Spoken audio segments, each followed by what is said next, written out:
On a cold December morning in 1900, a ship approached the Flannan Isles Lighthouse off the coast of Scotland. As it drew near, the crew noticed something was terribly wrong.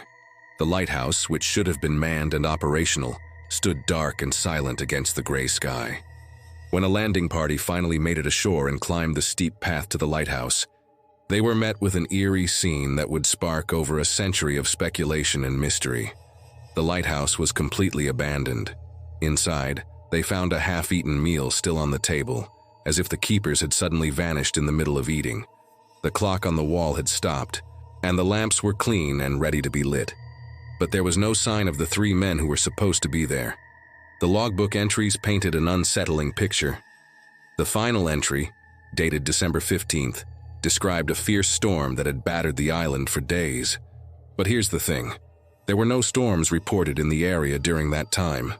The weather had been calm, so what could have caused three experienced lighthouse keepers to vanish without a trace? As investigators combed the lighthouse for clues, they made another strange discovery. 2 sets of oilskin waterproof gear were missing from their usual spots, but the third set was still there, hanging on its peg.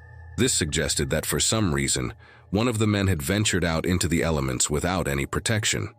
But why? The most likely theory put forward by investigators was that a massive rogue wave or sudden squall had swept the men off the cliffs while they were trying to secure loose equipment.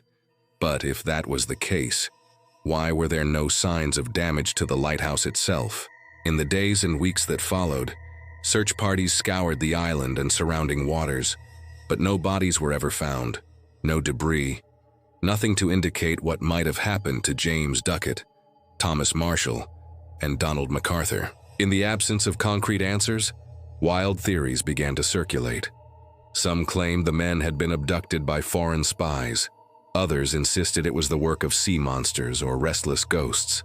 A few even suggested the keepers had turned on each other in some kind of murderous frenzy. But the truth is, we may never know what really happened on that windswept island over 120 years ago. The disappearance of the Flannan Isles lighthouse keepers remains one of Scotland's most enduring mysteries, a chilling reminder of the power of nature and the secrets the sea can keep. To this day, visitors to the island report strange sounds and an overwhelming sense of dread. Is it just the wind and waves playing tricks? Or is there something more to the legend of the vanishing lighthouse keepers? The mystery endures, leaving us to wonder what dark fate befell those three men on that lonely rock in the North Atlantic.